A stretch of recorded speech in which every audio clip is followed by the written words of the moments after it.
And thanks for tuning in. Welcome back to Hawkeye's House of Horrors. And that's me, Hawkeye. And I'm going to bring to you now my review to the sequel to Escape from New York, and that is Escape from LA. Released to the theaters on August the 9th, 1996. It was directed once again by John Carpenter, who had directed the original Escape from New York. Now, if you have seen that review for Escape from New York, I really enjoy that film. Um, I had seen this film a couple of times, I believe, way back in the 90s. I don't know if I've seen it since. I didn't like it then, but I knew I would like to review the sequel to Escape from New York and see how it stacks up to the original and see if I still think of it the same. I was certainly not expecting much, but I sat down on Sunday night, put it on, and I must say I enjoyed it a lot more than when I was younger. I think there may have been a bit of a misunderstanding on my part, but there is a gigantic warning with that because some people may hate this film. Some people may love it. Some people may be where I stand, enjoy it. No, it's not as good as the original. The original is, in my opinion, better, um, almost in all regards, other than the ending.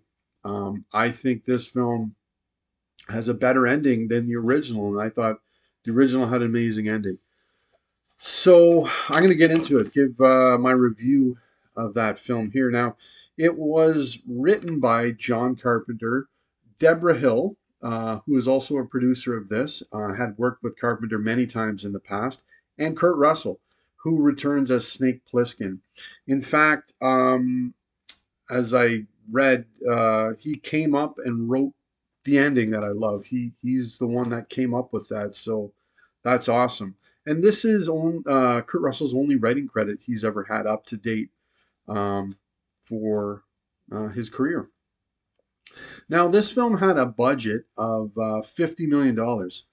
Now, today that would be 99.5 million bucks. That's May of 2024.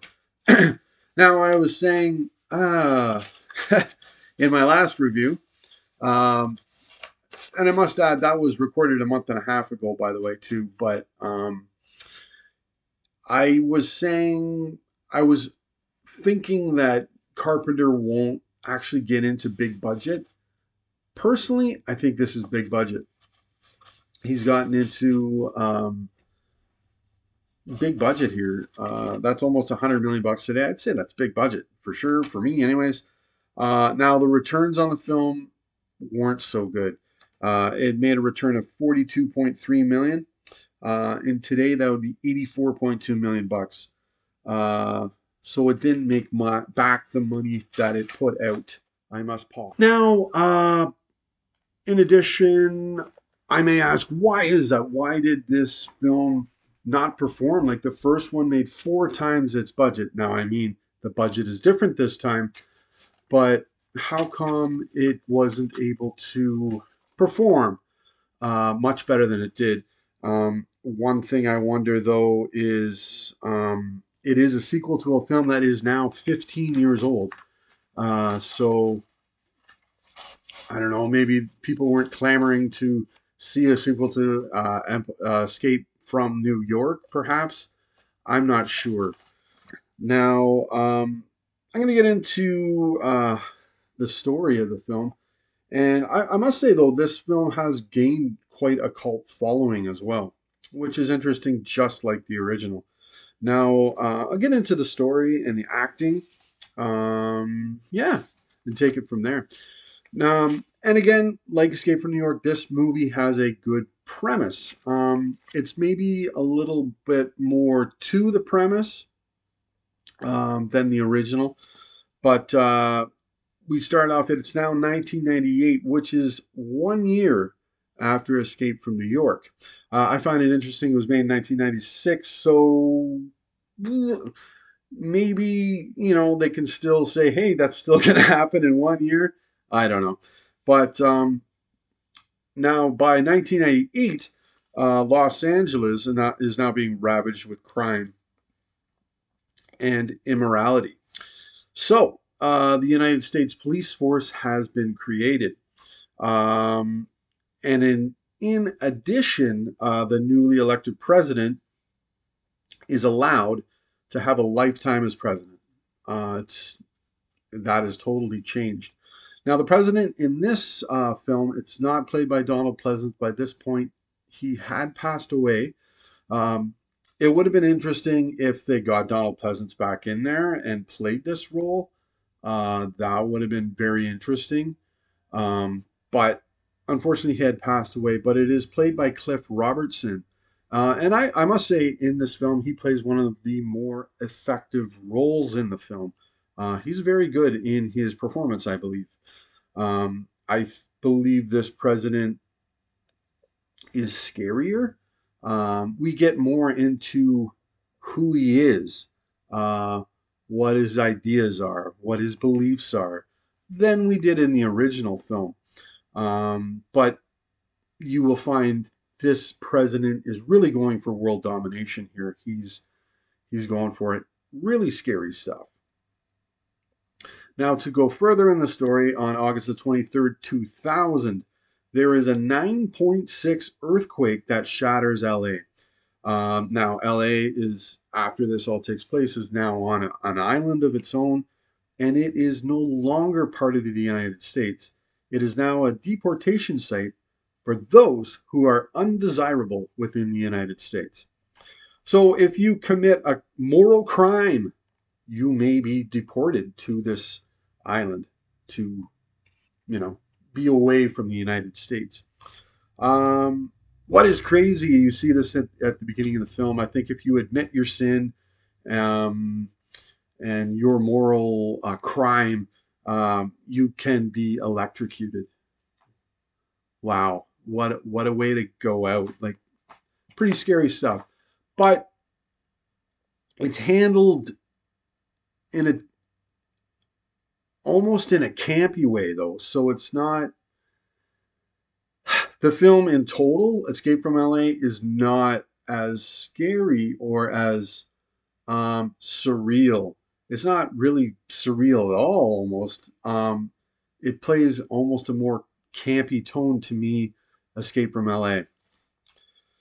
Now, the film is set in 2013. Now, a super weapon known as the Sword of Damocles has been created. It is a satellite system that can attack electronic systems and render them useless. But here's the catch. Here's where the plot gains its legs and goes. The president's daughter, Utopia, played by AJ Langer. I remember her in People Under the Stairs. Um, she's okay in the role as Utopia. She's okay. Um, but she steals the super weapon and is off to give it to Cuervo Jones, who is on this island.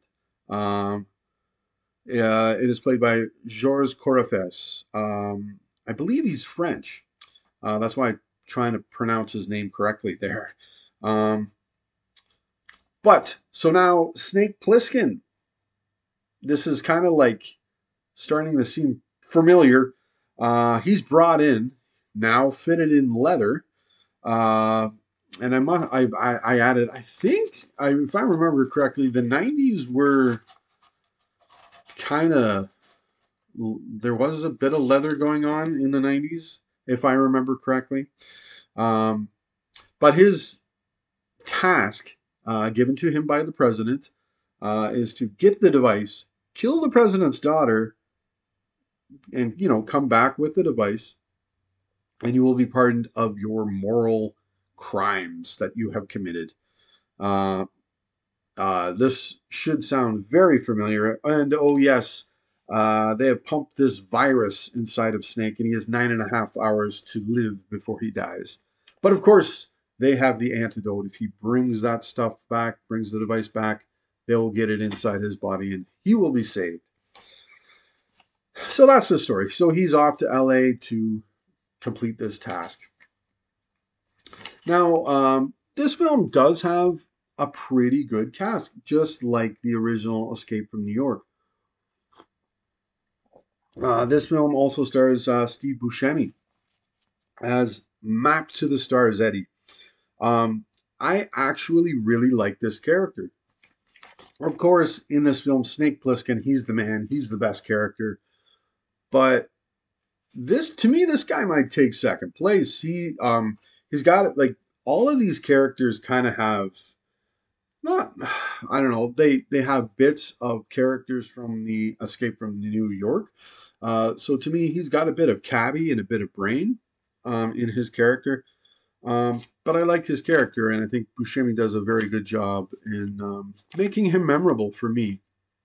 And he certainly is a character that stands out in my mind when I think of this film. Also starring Valeria Golino as Taz Lima. Um, she is like the season Hubley character to me. Stacy Keach, he is the Lee Van Cleef character. He is rather effective. I like Stacy Keach. I like his performances and stuff. There's something about him I really enjoy. I did a review for the Ninth Configuration. I thought he was fabulous in that film. Um, but he's playing the Lee Van Cleef character. I must say, though, in the original, Van Cleef's character was better written. The dialogue here is okay, like it's good. As I'm saying, he's effective in the role, but I think the Van Cleef character was better written. Um, I don't know. It was a better go with the original character. And as well, Robert Carradine shows up as a skinhead, whose Snake doesn't take very much time and blows away. Now, the film, to get into the review of it, it's a very 90s style film. It's 1996 when it was released, so that makes sense right in the middle of the 90s. And I must say, a good thing and a bad thing, as I've said, is very much like Escape from New York. Um, it's good in the sense it feels like it's part of that vein, but bad if you were wanting to come into this sort of with something different, something fresh, something new, but you still have Snake Plissken. That would be cool, but that's not the road that they went down here. The opening scene with the intro of Snake, to me, I can completely tell Carpenter is behind the camera, and I love that because it seems very much like Escape from New York. Same style, same shot, everything. It's same kind of opening. I really like that shot, the way Carpenter shoots that. But like I can tell Carpenter is behind the camera. Now, the music is done by Carpenter, once again, as well as Shirley Walker. She's got quite a resume of like really good movies she's done through her career. I believe she has passed away though, but she did just around this time frame. She also did True Lies with Arnold Schwarzenegger, Backdraft, and A League of Their Own. And the music, it's very good. It's definitely using the same theme from Escape from New York. Hey, absolutely. The original's better. Um, Definitely. This time they're using more guitars and drums, and it has maybe more of a bluesy feel, kind of like They Live that Carpenter did as well. Um, but in saying all that, just give me the keyboards. Like, give me that 80s synth sound. I really love that original music to that original film. Now, definitely, I got to say the CG or the CGI effects here in this film, they're not very good. When I originally saw it, I think this was the first major hump I had to get over, and I couldn't do it. Even back then, I think it was 96 or 97, maybe, that I saw it. Um, the effects just took me out of the film. I was like, whoa, that looks not so real, and this is a new movie. Um, it didn't work back then either. It was Buena Vista Visual Effects that did them, And not surprisingly, they had never worked with computer graphics before doing this film. The waters around LA look awful. It looks very plastered on there. Very, okay, that doesn't look real. The water scenes where when Snake goes into the boat to get to the island, they look rather amateurish, especially in today's effects. It looks pretty bad. Um, Now, one thing I did like about the film, and I'm not from LA, and somebody messaged me about Escape from New York, and I wasn't thinking of it. I'm not from New York, but if you were or are, and you see that film, you got to have a different look on it than I do. You live in those streets, you live in that city. So people that live in LA or have lived in LA or visited LA, they must have a different feeling than I would have as well. But I do really like how Carpenter has put in areas, or like he did in Escape from New York, but places in that area that are now within this horrific copy of our world, and what they look like now. For example, Universal Studios with Jaws, like he's coming through the boat to get to the island, and Jaws comes up and attacks his boat, as well as Sunset Boulevard, Mulholland Drive, and probably the best one to me, Happy Kingdom, which is supposed to be Disneyland, which I love because that's where Kurt Russell started his career. He was starring in Walt Disney films. Um, One scene I really liked a lot was a scene where Snake is got these four guys around him with guns on him. They're gonna shoot him. They're gonna kill him. And he says he wants to play. I think it was Bangkok Rules. He's got this can, throws it up in the air, and then he proceeds to shoot them all. And then when the can drops, he says, "Draw." And it seems very much like that's straight out of a Clint Eastwood movie. I thought that was great.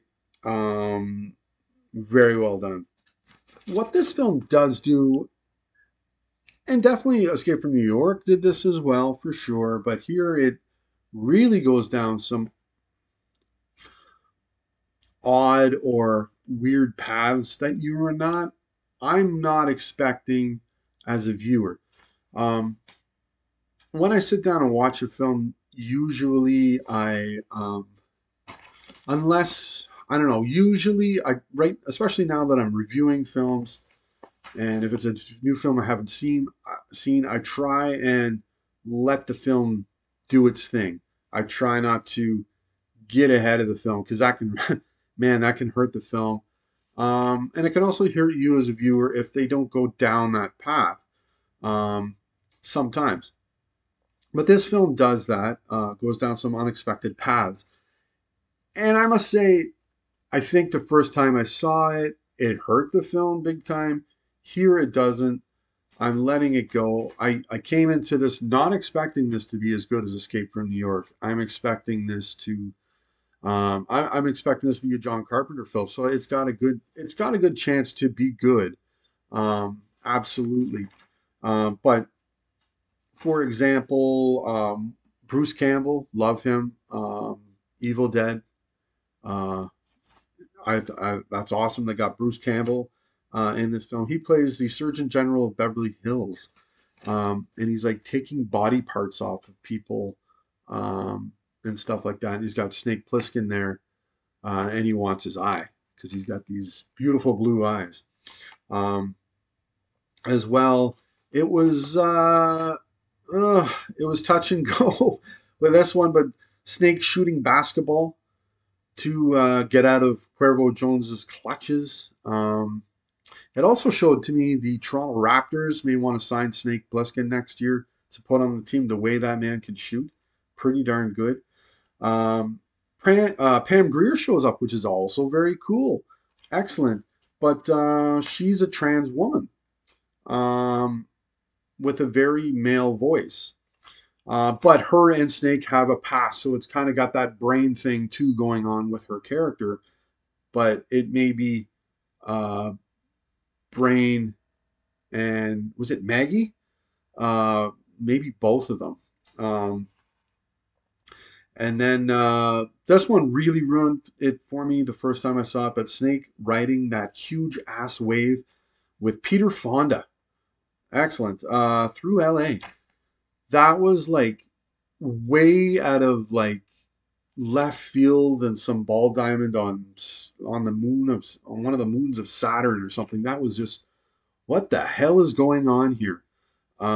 When I saw that, and the effect to it is not all that effective as well, so that didn't help it either.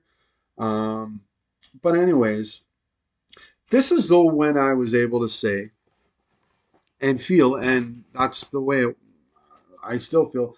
This film is now off the rails, but man, it is still totally watchable. I'm still drawn in to the film, even though it's making these weird choices or these weird things are happening. And I put that down to Kurt Russell and John Carpenter. I think if you had many other actors in that role or many other directors directing this film, this could have been a bad movie. I think some people may still find it a bad movie because those things, yeah, they are bad. But to me, it's still watchable. Um, it's still drawing me in. Now, as well, when Kurt Russell's leaving the basketball court, there's a cool little thing there where he's trying to leave. Like there's a gate at the basketball court. He's all gated in with these big fences and everything. There's a guy standing right there. I don't think it's him. But man, does that ever look like Isaac Hayes, who was in the original Escape from New York? And he looks at him. He looks like they both look at each other, and then Russell goes the other way and climbs the fence. Now, in the end of me, this film, uh, it's almost trying to have as much fun as John Carpenter's Big Trouble in Little China, also with Kurt Russell. It isn't though. That film definitely goes down those interesting paths. Interesting though. Here they're not quite as interesting or quite as fun.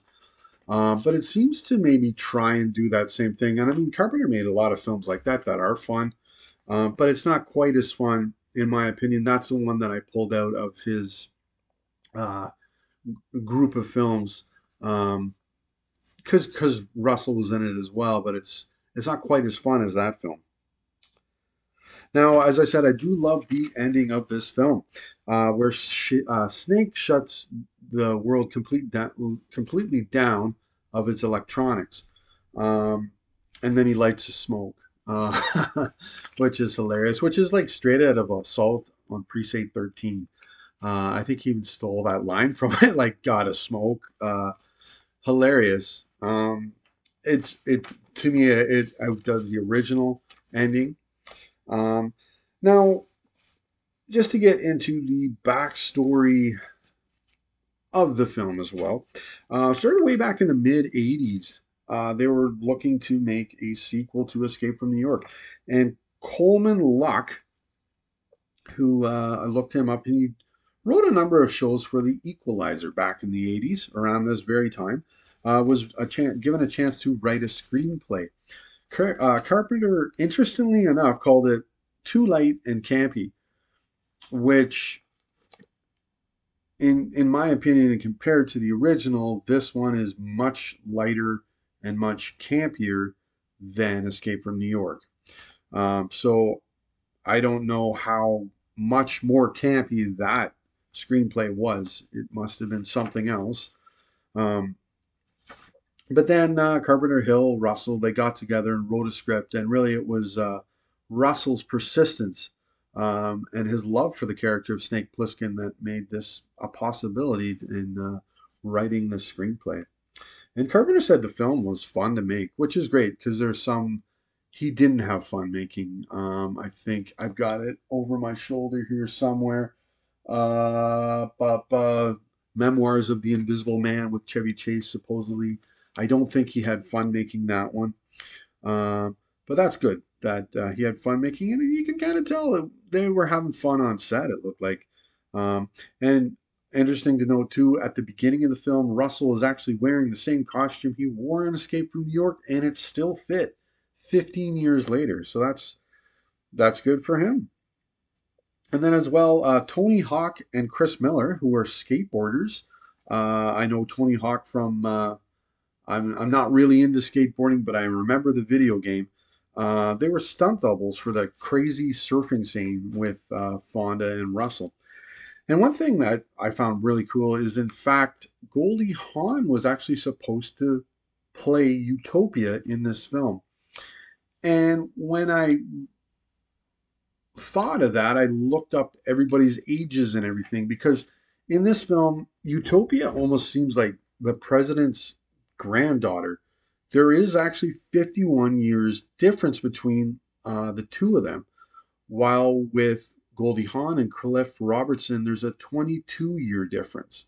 So it may have been and I'm not saying there's no way Robertson could be her father. Yes, of course he can, but it's more palatable, I guess, or more easy to believe if it was Goldie Hawn. And her character would have been different for sure. Um, she may have been bigger as well. She's big enough, but her character um, would have been bigger, and there may have been a bit of a love affair going on with Russell as well.